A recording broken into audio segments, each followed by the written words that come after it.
ಈ ಕರಾವಳಿ ಜಿಲ್ಲೆಗಳಲ್ಲಿ ಇದೊಂದು ಸಮಸ್ಯೆ. ಮಳೆಗಾಲದಲ್ಲಿ ಕಡಲ್ ಕೊರೆತ ಜಾಸ್ತಿ ಆಗ್ತಕ್ಕಂಥದ್ದು. ಹಾಗಾಗಿ ಸಮುದ್ರಕ್ಕೆ ಇಳಿಯದಂತೆ ಮೀನುಗಾರರಿಗೆಲ್ಲ ಎಚ್ಚರಿಕೆಯನ್ನು ಕೊಟ್ಟಿದ್ದಾರೆ. ಉಡುಪಿ ಕೂಡ ಕರಾವಳಿ ಭಾಗ, ಉಡುಪಿ, ದಕ್ಷಿಣ ಕನ್ನಡ, ಉತ್ತರ ಕನ್ನಡ ಮೂರೂ ಕಡೆ ಭಾರಿ ಮಳೆ ಆಗ್ತದೆ. ಮೂರೂ ಜಿಲ್ಲೆಗಳಲ್ಲಿ ಭಾರಿ ಮಳೆ ಆಗ್ತಾ ಇದೆ.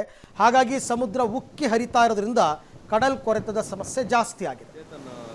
ಕರಾವಳಿ ಜಿಲ್ಲೆ ಉಡುಪಿಯ ಎಲ್ಲ ಬೀಚ್ಗಳು ಡೇಂಜರ್ ಬೀಚ್ಗಳಾಗಿ ಪರಿಣಮಿಸಿದೆ. ನಾವು ನೋಡ್ಬೋದು ಇಡೀ ಎಲ್ಲೆಲ್ಲಿ ಪ್ರವಾಸಿಗರು ಬರ್ತಾರೆ, ಕಾಪು, ಹೆಜಮಾಡಿ, ಉಡುಪಿ ಬೀಚ್, ಪಡುಕೆರೆ, ಅದರ ಜೊತೆಗೆ ಕುಂದಾಪುರ, ಬೈಂದೂರು, ಮರವಂತಿ, ಇಲ್ಲೆಲ್ಲ ಬೀಚ್ಗಳು ಬಹಳ ಡೇಂಜರ್ ಅನ್ನುವಂಥದ್ದು. ಹಾಗಾಗಿ ರೆಡ್ ಫ್ಲ್ಯಾಗನ್ನು ಮಲ್ಪೆಯಲ್ಲಿ ಹಾಕಿರುವಂಥದ್ದು ನಾವು ನೋಡ್ಬೋದು. ಕಡಲಿನ ಅಬ್ಬರ ಎಷ್ಟಿದೆ ಅನ್ನುವಂಥದ್ದು ಪ್ರವಾಸಿಗರಿಗೆ ಇದನ್ನು ಮನದಟ್ಟು ಮಾಡಬೇಕು ಅನ್ನೋ ಹಿನ್ನೆಲೆಯಲ್ಲಿ ಈ ಥರದೊಂದು ರೂಲ್ಸನ್ನು ಹಾಕಿದ್ದಾರೆ. ಇಡೀ ಬೀಚ್ಗೆ ರೆಡ್ ಫ್ಲ್ಯಾಗನ್ನು ಅಳವಡಿಸಿರುವಂಥದ್ದು. ಸಿಕ್ಕಾಪಟ್ಟೆ ರಫ್ ಇದೆ ಕಡಲು. ನಾವು ನೋಡ್ಬೋದು ದೃಶ್ಯಗಳಲ್ಲಿ ಕೇವಲ 2-3 ದಿವಸದಲ್ಲಿ ಈ ಥರದೊಂದು ರಫ್ನೆಸ್ ಬಂದಿರುವಂಥದ್ದು ಬೀಚ್ಗೆ. ಇಡೀ ಕಡಲು ಪುಡಿಯಾಗಿದೆ. ಸುಮಾರು 6-7 ಕಿಲೋಮೀಟರ್ ದೂರದ ದೃಶ್ಯಗಳನ್ನು ನಾವು ನೋಡ್ತಾ ಇದ್ದೇವೆ. ಯಾವಾಗಲೂ ಮಲ್ಪೆಯಲ್ಲಿ ನಮಗೆ ಅಲೆಗಳು ನೋಡಬೇಕಂದ್ರೆ ಕೇವಲ ಒಂದು 100-200 ಮೀಟ್ರಲ್ಲಿ ಅಲೆಗಳು ಏಳ್ತದೆ ಮತ್ತು ಬಂದು ದಡಕ್ಕೆ ಅಪ್ಪಳಿಸ್ತದೆ. ಇದನ್ನು ಮೋಜು ಮಸ್ತಿಯಾಗಿ ಜನ ಬಳಸ್ಕೋತಾರೆ. ಆದರೆ ಇವತ್ತಿನ ದೃಶ್ಯವನ್ನು ನಾವು ನೋಡ್ಬೋದು. ಸುಮಾರು 5-6 ಕಿಲೋಮೀಟರ್ ದೂರದಲ್ಲೇ ದೊಡ್ಡ ದೊಡ್ಡ ಗಾತ್ರದ ಅಲೆಗಳು ಬಂದು ಅಪ್ಪಳಿಸಿ ಇರುವಂಥದ್ದು ನಾವು ನೋಡ್ಬೋದು. ಸೈಂಟ್ ಮೇರಿಸ್ ಭಾಗದಲ್ಲಿ ಯಾವ ಥರದ ಅಲೆಗಳು ಇವೆ ಅನ್ನುವಂಥದ್ದು.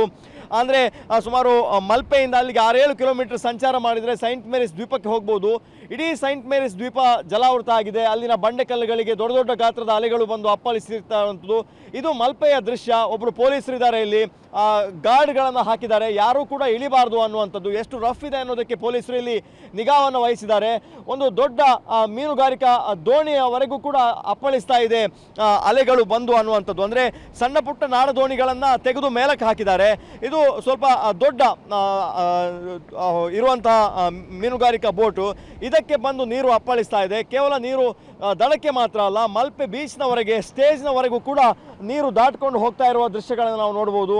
ಅಂದರೆ ಈ ಥರದ ರಫ್ ಆಗಿರುವಂಥ ಅಲೆಗಳು ಬಂದು ಅಪ್ಪಳಿಸ್ತಾ ಇರೋದು ನಾವು ನೋಡ್ಬೋದು ದೃಶ್ಯಗಳಲ್ಲಿ. ಇಲ್ಲಿಯವರೆಗೂ ಕೂಡ ನೀರು ಬಂದು ಅಪ್ಪಳಿಸ್ತಾ ಇದೆ. ಹಾಗಾಗಿ ಬಹಳಷ್ಟು ಡೇಂಜರ್ ಅನ್ನುವಂಥದ್ದು ಜನಗಳು ಕೂಡ ಗೊತ್ತಿರೋದಿಲ್ಲ. ನಾವು ನೋಡ್ಬೋದು, ನೋಡ್ತಿದ್ದ ಹಾಗೆ ಅಲೆಗಳು ಬಂದು ದಡಕ್ಕೆ ಅಪ್ಪಳಿಸ್ತಾ ಇದೆ. ಹಾಗಾಗಿ ಯಾರಾದರೂ ಹೊಸಬರು ಬಂದರೆ ಅವರು ನೀರಲ್ಲಿ ಕೊಚ್ಚಿಕೊಂಡು ಹೋಗುವಂತಹ ಸಾಧ್ಯತೆ ಇದೆ. ಅವರಿಗೆ ಗೊತ್ತಿರೋದಿಲ್ಲ. ಕಾಲಿನ ಬುಡದಲ್ಲಿರುವಂತಹ ನೋಡ್ಬೋದು ನಾವು ಮರಳು ಜಾರ್ಕೊಂಡು ಹೋಗ್ತದೆ. ಹಾಗಷ್ಟು ಬಹಳಷ್ಟು ಡೇಂಜರ್ ಇದೆ. ಈಗಾಗಲೇ ಬಿಜಾಡಿಯಲ್ಲಿ ಒಂದು ಯುವಕ, ತುಮಕೂರು ಮೂಲದ ಯುವಕ ಮಿಸ್ ಆಗಿ 3-4 ದಿವಸ ಕಳೆದರೂ ಕೂಡ ಆ ಮೃತದೇಹದ ಪತ್ತೆ ಆಗಲಿಲ್ಲ. ಹಾಗಾಗಿ ಬರುವಂಥ ಪ್ರವಾಸಿಗರಿಗೆ ಒಂದು ಕಟ್ಟೆಚ್ಚರವನ್ನು ಉಡುಪಿ ಜಿಲ್ಲಾಡಳಿತ, ಪೊಲೀಸ್ ಇಲಾಖೆ, ಮಲ್ಪೆ ಬೀಚ್ ಅಭಿವೃದ್ಧಿ ಸಮಿತಿಯವರು ಇಡೀ ಬೀಚ್ಗೆ ರೆಡ್ ಫ್ಲ್ಯಾಗನ್ನು ಹಾಕಿದ್ದಾರೆ. ನಾವು ನೋಡ್ಬೋದು ಒಂದು ಬಾರಿ ದೃಶ್ಯದಲ್ಲಿ.